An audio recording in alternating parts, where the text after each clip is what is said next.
Bismillahirrahmanirrahim. Assalamualaikum warahmatullahi wabarakatuh. Kembali lagi kita ke PDPR 3.0 hari ini untuk kita teruskan PDPR kita. Okey. Tanpa membuang masa, kita akan teruskan PDPR Bahasa Melayu tahun 5 pada hari ini dengan tema perpaduan, unit 10, memupuk perpaduan dengan tajuk Kem Perkemahan Muhibah. Okey, baiklah murid-murid. Kamu boleh buka buku muka surat 78 dengan tajuk Kem Perkemahan Muhibah. Okey, hari ini kita nak membincangkan tentang kemahiran menulis dengan standard kandungan 3.6, menulis untuk menyampaikan maklumat tentang sesuatu perkara dengan menggunakan bahasa yang santun. Manakala standard pembelajaran 3.6.2 iaitu menulis untuk menyampaikan maklumat yang betul berbentuk syarahan, ucapan dan pidato yang betul serta menggunakan bahasa yang santun. Aktiviti mengedit dan memurnikan teks dari aspek penggunaan kata dan struktur ayat. Objektif. Pada akhir PDPR, murid dapat mengedit dan memurnikan teks dari aspek penggunaan kata dan struktur ayat yang betul. Baiklah murid-murid, sebelum kita pergi lebih jauh lagi mengenai tajuk pada hari ini, suka saya ingatkan kepada kamu semua apa itu penggunaan kata. Okey, apa itu penggunaan kata? Penggunaan kata ialah penggunaan perkataan yang sesuai dalam sesuatu ayat. Okey, kita nak gunakan perkataan apa yang sesuai dalam satu-satu ayat yang kita bina. Okey, kita tengok contoh. Saya bagi satu contoh supaya awak lebih faham. Ali terus masuk ke dalam sungai setelah dikejar oleh seekor anjing liar. Okay, tengok betul-betul, perhatikan betul-betul ayat contoh. Ali terus masuk ke dalam sungai. Okey, kita dah tengok situ, dah tahu dah perkataan apa yang kurang sesuai. Perkataan apa? Perkataan masuk. Okey, sungai tidak ada pintu, kita tak boleh masuk. Lainlah kalau kita nak masuk ke rumah, masuk ke bilik, tu lain. Okey, sungai tidak sesuai untuk perkataan masuk. Jadi kita kena gantikan perkataan masuk itu dengan perkataan yang sesuai. Jadi apa yang sesuai? Terjun. Jadi ayatnya, Ali terus terjun ke dalam sungai setelah dikejar oleh seekor anjing. Inilah kita katakan penggunaan kata. Kita ambil perkataan yang sesuai, gantikan dengan perkataan yang kurang sesuai. Okey, yang kedua, kita kena tengok apa itu struktur ayat. Kita tengok apa maksud dia. Struktur ayat ialah susunan kata dalam sesuatu ayat. Okey, ataupun susunan kata dalam sesuatu binaan ayat. Okey, kita nak buat ayat. Kita nak susun perkataan itu supaya menjadi ayat yang gramatis, ayat yang cantik. Okey, macam mana kita nak susun? Kalau susunan itu cantik, maka kita panggil struktur ayat itu betul. Kalau susunan ayat itu tunggang langgang, maka struktur ayat itu tidak betul. Kita tengok satu contoh. Bangunan usang itu roboh setelah tidak berpenghuni setahun. Okey, kita tengok situ pun dah rasa, betul ke tak betul ayat ni? Macam lain aja. Okey, cuba kita betulkan. Tengok, setelah dibetulkan, bangunan usang itu roboh setelah setahun tidak berpenghuni. Ini baru betul. Susunan kata dalam satu ayat tu kita panggil struktur ayat. Inilah benda yang kita nak buat pada hari ini. Kita nak tengok penggunaan kata dengan struktur ayat. Okay. Dalam buku teks muka surat 78 ada satu petikan dan petikan tersebut sama dengan apa yang awak tengok pada slide. Saya sudah pindahkan petikan itu ke dalam bentuk slide. Jadi, kita baca sama-sama. Saya baca di slide, awak tengok pada buku teks. Parisha berkongsi cerita tentang kem perkemahan muhibbah yang telah berlangsung di sekolah kepada anggota keluarganya.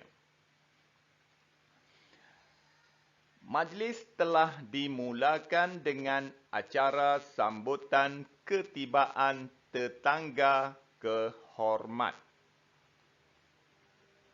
Itu contoh dia merahkan tetangga, maknanya penggunaan kata itu tidak betul. Yang warna merah itu tidak betul. Kita sambung. Majlis ini adalah untuk menjalin pautan perpaduan antara murid di sekolah pelbagai aliran. Selain itu, persefahaman dalam kalangan murid dan ibu bapa dipupuk sejak dapat lagi di sekolah. Okay, warna merah tu panjang struktur ayat. Kalau panjang tu struktur ayat, tengok kita baca pun kita dah rasa lain. Macam salah aja. Memang salah pun. Nanti kita betulkan. Acara perasmian dimulakan dengan paluan kompang, tabla, dolak dan gendang Cina daripada kelab alunan serumpun.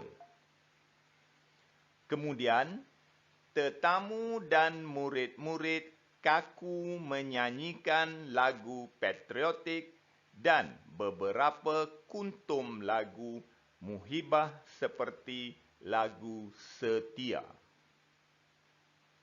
Selepas itu, tetamu dan ibu bapa untuk beramah mesra dengan peserta melawat ke tapak perkhemahan. Mereka teruja apabila melihat murid-murid pelbagai kaum bekerjasama ketika menghias kemah. Penyampaian hadiah kepada badan beruniform sekolah ialah penutup acara majlis itu. Sebelum bersurai, semua murid dan tetamu ke kantin untuk menjamah selera. Mereka makan sambil dihiburkan dengan laungan lagu. Sikap mesra dalam mengukuhkan perpaduan kalangan murid dan ibu bapa mereka. Okey, kita dah baca sama-sama teks. Dalam teks ini ada penggunaan kata yang salah dan struktur ayat yang salah. Jadi, kita dah baca, kita dah nampak. Kalau awak yang peka, awak boleh perasan di mana perkataan yang salah. Okey, kita tengok. Perenggan pertama.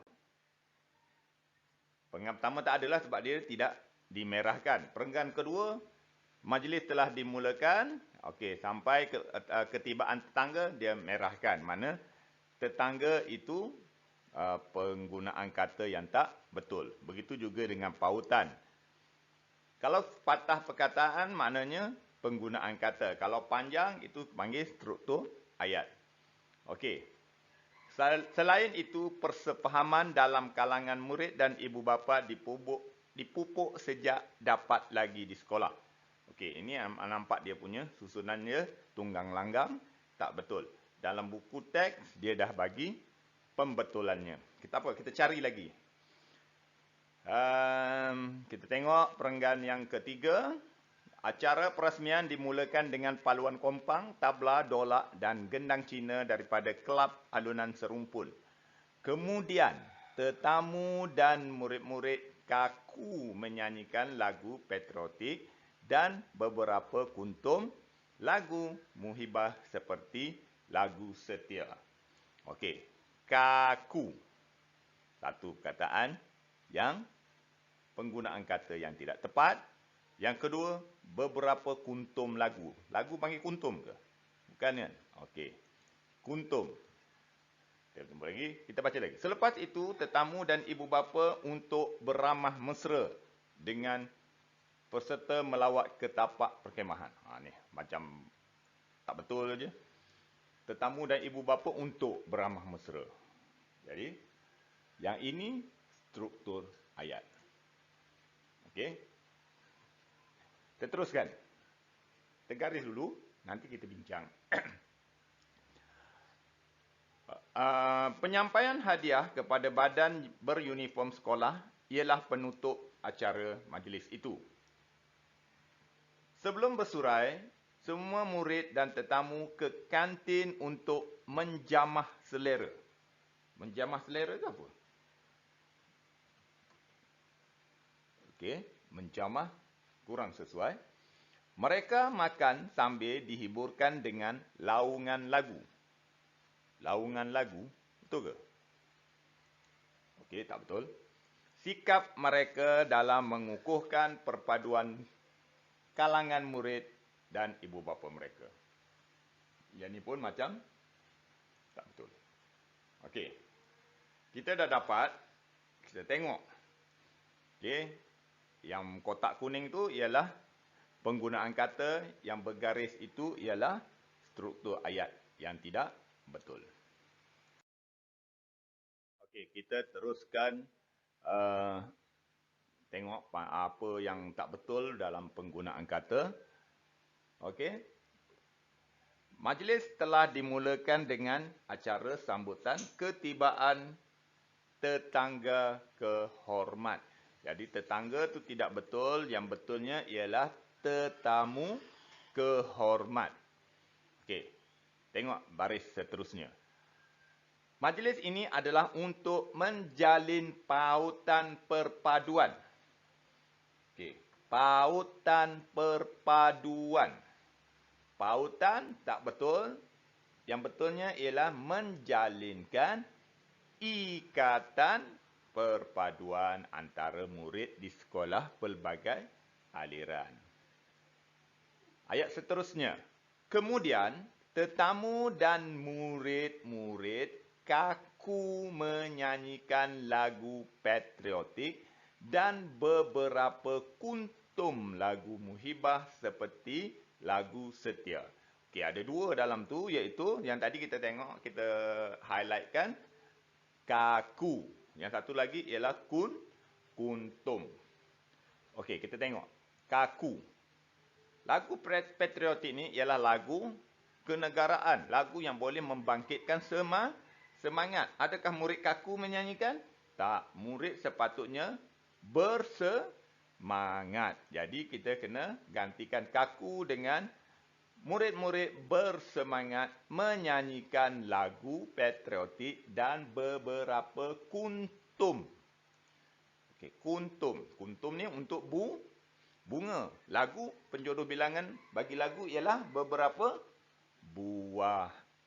Okey, beberapa buah lagu muhibah seperti lagu setia. Okey, ayat seterusnya. Sebelum bersurai, semua murid dan tetamu ke kantin untuk menjamah selera. Menjamah ni maknanya makan sedikit. Tak sesuai dengan ayat ini. Jadi, menjamah Yang lebih sesuai ialah ramai-ramai pergi menjamu selera. Dan ayat yang terakhir, mereka makan sambil dihiburkan dengan laungan lagu. Laungan tak betul. Yang betulnya ialah mereka makan sambil dihiburkan dengan nyanyian lagu. Okey, ini ialah penggunaan kata. Yang salah berwarna merah, yang betul berwarna hijau. Baiklah, kita tengok pula apa yang dikatakan dengan struktur ayat. Struktur ayat ialah susunan kata dalam sesuatu ayat. Susunan mesti betul, bukannya tunggang langgang. Contoh yang dia bagi, selain itu persefahaman dalam kalangan murid dan ibu bapa dipupuk sejak dapat lagi di sekolah. Sejak dapat lagi di sekolah. Jadi ayat itu tidak betul.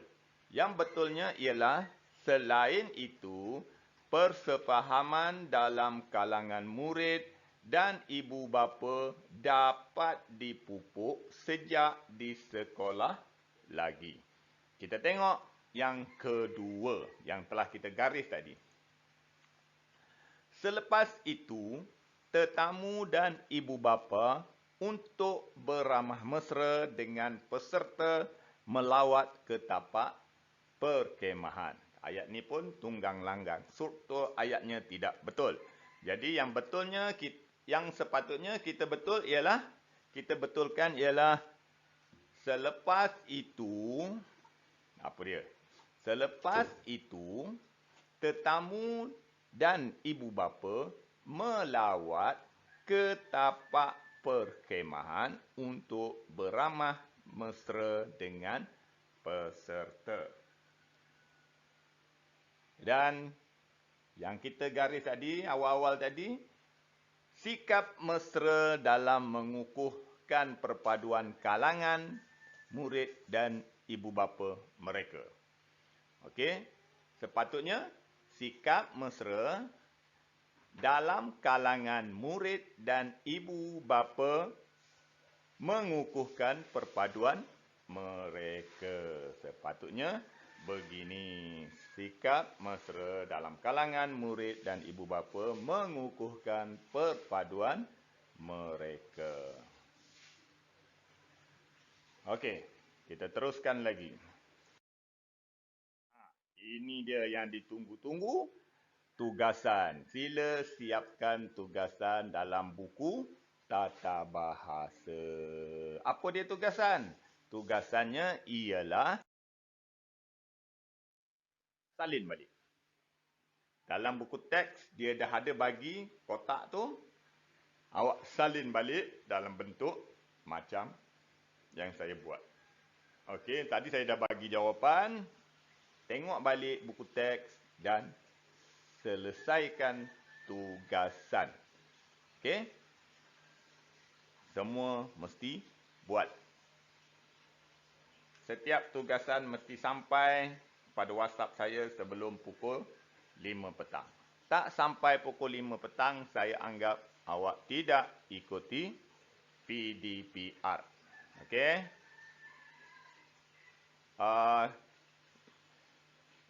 Selepas awak ikut PDPR, awak tulis dulu kehadiran. Tulis, saya sudah ni dalam WhatsApp, maknanya saya anggap awak sudah ikuti PDPR. Okey?